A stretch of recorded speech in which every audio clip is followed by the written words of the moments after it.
Hello everyone, good morning. তো Rimi lifestyle ব্লগে সবাইকে স্বাগত। তো সকাল সকাল চলে এসেছি আমি বাগানে, দেখতেই পাচ্ছ। আজকে আমাদের বাগানটা ঘুরবো। বেলা ঘুম থেকে উঠে এসে ব্রাশ হাতে চলে এলাম বাগানে।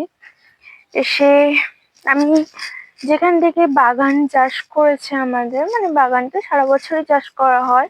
তো এই শীতের সিজনে যে চাষগুলো হয়েছে আমি এখনো বাগানে এসে দেখিনি যে কি কি চাষ হয়েছে। তো আজকে দেখবো আর তোমাদেরকেও দেখাবো। এই যে এটা হলো আমাদের বেগুন বাগান। আর বেগুন বাগানটা অনেকটাই বড়, প্রায় সপ্তাহে 1-2 কুইন্টাল মাল ওঠে।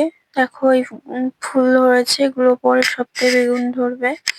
আর এগুলো হয়ে গিয়েছে, এগুলো কালকে তোলা হবে। অনেক এক একটা গাছে প্রায় 1-1.5 কেজি করে বেগুন হয়। তো বেগুনের সাইজ গুলো দেখো কত বড় বড়, আর অনেকগুলো ফুল ধরেছে। তো এই হলো আমাদের বেগুন বাগান, অনেকটাই বড় আর খুব সুন্দর। এদিকে বেগুন বাগানের সাইডে পেঁয়াজ গাছের চারা বসিয়েছে, এই 2-3 দিন হচ্ছে। এগুলোকে মুটি পেঁয়াজ বলে। এগুলোর কলি হয়, সেই কলিগুলোকে বাজারে বিক্রি করা হয়, তা আমাদের খাওয়ার মতো লাগিয়েছে। আর এদিকে ফুলকপির চারা ছিল, মানে চারা ফেলা হয়েছিল, এখান থেকে তুলে নিয়ে অন্য জায়গায় বসানো হয়েছে। তো সেগুলো তোমাদেরকে দেখাবো।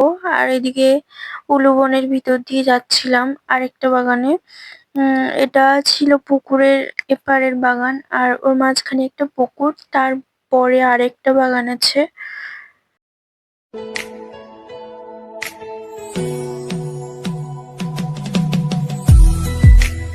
আর এটা হলো একটা সবেদা গাছ। এটা আমাদের না, মানে আমাদের আগে ছিল, বাট বিক্রি হয়ে গিয়েছে। আহ তো সবেদা গাছে সবেদা ধরেছে উপরে উপরে।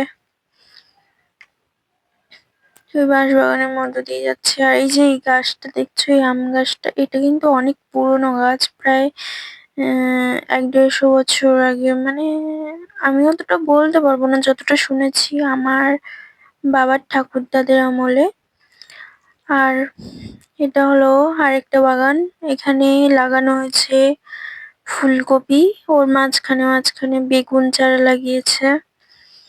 এই যে দেখো ফুলকপি, আর এই যে বেগুন। আর এই সাইডে বেল গাছ, এই বেলগুলো গরমের সময় পাকে। তো অনেক বেল ধরেছে গাছে। আমি আজকেই গেলাম বাগানে, অনেকদিন যাওয়া হয় না। আর এই যে বেগুন গাছগুলো সবে ছোট, ওগুলো বেগুন হচ্ছে, আর এগুলো অনেক লাস্টে বসিয়েছে, তাই জন্য ছোট। এই সাইডের এই ভাগটা পুরোটাই ফুলকপি লাগানো। আর এই যে এটা আমাদের পেয়ারা গাছ, এখন পেয়ারা ধরেনি, এই পেয়ারাটা ধরে বর্ষার সময়। উম অনেক প্রায় অনেক পেয়ারা ধরে, সব তো পচে পুকুরে পড়ে যায়। আর এই সাইডে বাগানের সাইডে লঙ্কা গাছ দিয়েছে, সবই ছোট, বেশি দিন হয়নি বসিয়ে, অল্প দিনই হচ্ছে। এরকম 1-2 সপ্তাহ হচ্ছে বসিয়েছে। আর এই যে এই পাতাকপি, পাতাকপি না বাঁধাকপি বলে, অনেকে পাতাকপিও বলে। বাঁধাকপি গুলো এখনো মরেনি, মরবে কদিন পরে। আর এই যে বেগুন গাছ। আর এর মাঝখানে অনেক রকম সবজি আছে, এর মাঝখানে আবার ওলকপি দিয়েছে, মানে সব রকম মিলিয়ে দিয়েছে, বাড়িতে খাওয়ার জন্য, বিক্রি করার জন্য সবকিছুই দিয়েছে। তো আরেকটা বাগানে যাই, এবার বাড়ির দিকেই যাব। তো এই যে এটা হলো মেথি শাক, এগুলো বাড়িতে খাওয়ার জন্যই বসিয়েছে। কত সুন্দর লাগছে। আর এই শাকগুলো খেতে খুব ভালো লাগে, আমার তো খুব ভালো লাগে, কার কেমন লাগে জানি না। আর এদিকে পেঁয়াজের চারা বসিয়েছে, ফেলেছে মাঠে বসানোর জন্য, মাঠে চাষ দেবে তারপর বসাবে। আর এদিকে উম মূলো শাকের মধ্যে পালং শাক ফেলেছে অনেকটা, পালং শাক প্রায় অনেকটা জায়গায় ফেলেছে। আর আমার সেরকম পালং শাক খেতে ভালো লাগে না, তাই জন্য আমাদের বাড়িতে রান্না হতে চায় না।